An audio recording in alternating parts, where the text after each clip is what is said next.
नमस्कार दोस्तों, मैं हूं योगेश राणा। उद्धव ठाकरे ने महाराष्ट्र के मुख्यमंत्री पद से इस्तीफा दे दिया है। इसीलिए सवाल यह है कि उद्धव ठाकरे सरकार की बलि चढ़ चुकी है और इससे सबसे ज्यादा फायदे में कौन दिख रहा है, भाजपा, एनसीपी या फिर एकनाथ शिंदे।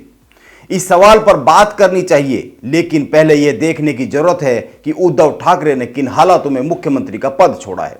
क्योंकि उद्धव ठाकरे पहले भी 2 बार मुख्यमंत्री की कुर्सी छोड़ने की बात कह चुके थे, लेकिन खबर यह आई कि उनको हर बार शरद पवार ने इस्तीफा देने से रोक दिया।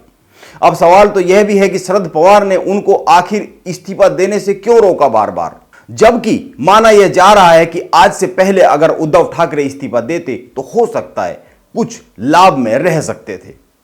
और ध्यान में यह भी रखना चाहिए कि उद्धव ठाकरे पहले ही सरकारी आवास को छोड़ चुके हैं। उस समय भी इस्तीफे की बात थी। इस पर भी गौर करना चाहिए कि उद्धव ठाकरे के इस्तीफे से पहले सुप्रीम कोर्ट ने बुधवार रात शिवसेना की सारी दलीलों को खारिज करते हुए गुरुवार को ही फ्लोर टेस्ट कराने का आदेश दे दिया। शिवसेना फ्लोर टेस्ट को रोकने के लिए सुप्रीम कोर्ट गई थी।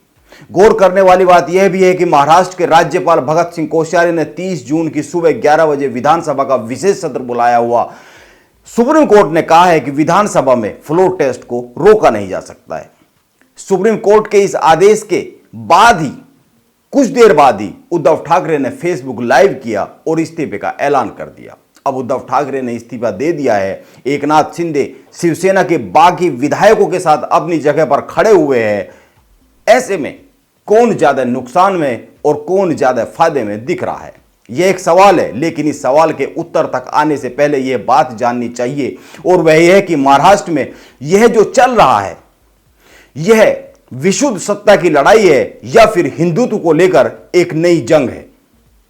यानी यह कुर्सी की लड़ाई है या फिर वैचारिक लड़ाई है, इस पर बात की जानी चाहिए। क्योंकि जब से महाराष्ट्र में एकनाथ शिंदे शिवसेना के विधायकों को लेकर भागे भागे घूम रहे हैं, तभी से इस लड़ाई को ऐसे प्रचारित किया जा रहा है कि उद्धव ठाकरे हिंदुत्व के रक्षक नहीं है। जबकि एकनाथ शिंदे ने पूरी लड़ाई ही इसलिए छेड़ी हुई है क्योंकि वो बाला साहब ठाकरे की हिंदुत्व की विचारधारा के सबसे बड़े पुजारी है और उद्धव ठाकरे पुजारी नहीं है। वैसे तो मेरा मानना है कि यह विशुद्ध सत्ता पर कब्जे की लड़ाई है, जिसको इस तरह से पेश किया जा रहा है कि यह हिंदुत्व को लेकर लड़ाई है। यह दर्शाया जा रहा है कि उद्धव ठाकरे अपने पिता बाला साहब ठाकरे की हिंदुत्व की राजनीति को संभाल नहीं पाए और एनसीपी कांग्रेस से गठबंधन कर बैठे और हिंदुत्व की असली पैरोकार भाजपा की उपेक्षा की, जबकि चुनाव भाजपा के साथ मिलकर लड़ा था। ऐसे में यह सारी बातें एकनाथ शिंदे को बहुत भीतर तक चुभती चली गई और वो बागी हो गए। गौर करने वाली बात यह है कि उद्धव ठाकरे इस पूरे गेम में अचानक से नहीं, धीरे धीरे फंसते चले गए हैं। यह होता कैसे गया, इस पर बात करने से पहले यह जानना जरूरी है कि उद्धव ठाकरे ने इस्तीफे से पहले, या यूं कहें कि सुप्रीम कोर्ट के फैसले से भी पहले, महाराष्ट्र में 2 शहरों के नाम बदलने का काम किया है। उन्होंने औरंगाबाद का नया नाम बदलकर संभाजी नगर और उस्मानाबाद का नाम बदलकर धाराशिव कर दिया है। माना जा रहा है कि अपनी सरकार को बचाने की जद्दोजहद में जुटे रहे उद्धव ठाकरे यह हिंदुत्व का कार्ड खेल रहे थे। अपना इस्तीफा सौंपने से पहले वो हिंदुत्व का कार्ड खेल रहे थे। लेकिन सवाल तो यह है कि इस समय पर, जिस समय पर यह हिंदुत्व का कार्ड उद्धव ठाकरे खेल रहे थे, उस समय पर जरूरत क्या थी हिंदुत्व का कार्ड खेलने की? क्या उस समय महाराष्ट्र में खुलेआम सत्ता पर कब्जे की मुहिम, इसके लिए हो रहे धन बल के इस्तेमाल को एक्सपोज करने का काम ज्यादा जरूरी नहीं था? लेकिन उद्धव ठाकरे इस पूरी लड़ाई में शुरू से ही कमजोर दिखे हैं। वो धन बल और सत्ता पर कब्जे की लड़ाई को एक्सपोज करते हुए दिखे नहीं है, वो आक्रामक नहीं दिखे है, वो बैकफुट पर दिखे है और खुद को यह साबित करते हुए दिखे है कि बाला साहब ठाकरे की असली शिवसेना हम है और बाला साहब ठाकरे की असली शिवसेना के हकदार हम हैं और उनके द्वारा हिंदुत्व को लेकर खींची गई लाइन को आगे बढ़ाते हुए भी हम दिख रहे हैं। वो पूरी लड़ाई में आहत दिखे हैं और भावुक भी दिखे हैं, और राजनीति में आहत होना और भावनाओं का कोई तालमेल ही नहीं होता है। इसका प्रमाण यह भी है, उनके भावुक और आहत होने का एक प्रमाण यह भी है कि उद्धव ठाकरे ने न केवल मुख्यमंत्री का पद छोड़ा है, केवल मुख्यमंत्री के पद से इस्तीफा नहीं दिया है, उन्होंने विधान परिषद की सदस्यता भी छोड़ दी है। महाराष्ट्र की इस राजनीतिक उधेड़ बुन को लेकर कई सारी खबरें मीडिया में आती रही है। और एक खबर यह भी रही है कि उद्धव ठाकरे बार बार इस्तीफा देना चाह रहे थे, लेकिन शरद पवार उनको इस्तीफा देने से मना कर रहे थे। उद्धव ठाकरे एकनाथ शिंदे की बगावत शुरू होने के बाद से 2 बार इस्तीफे की पेशकश कर चुके, लेकिन शरद पवार ने उनको दोनों बार रोक दिया।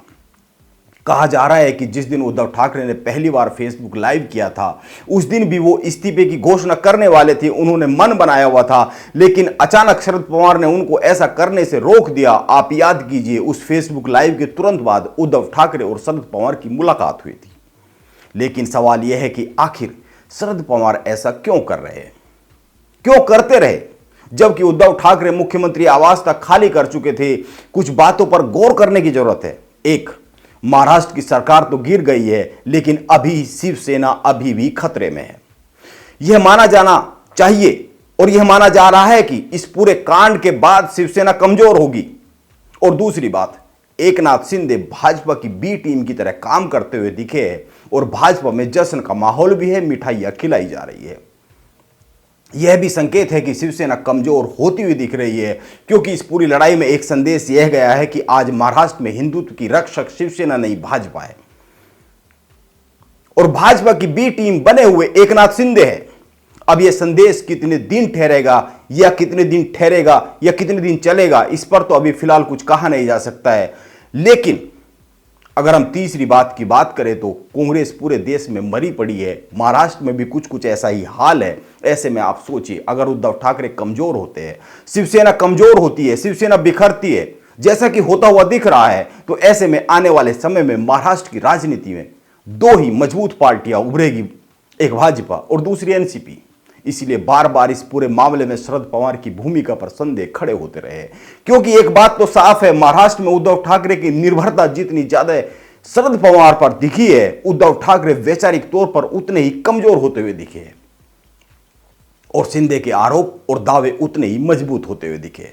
यह एक समझने वाली बात है। इसीलिए भविष्य में क्या होगा पता नहीं, लेकिन अभी तो तुरंत में एनसीपी और भाजपा ही लाभ में दिख रही है। वैसे राजनीति में कब क्या हो जाए कुछ कहा नहीं जा सकता है, इसीलिए इंतजार किया जाना बहुत जरूरी है। नमस्कार, आप बने रहे मेरे साथ।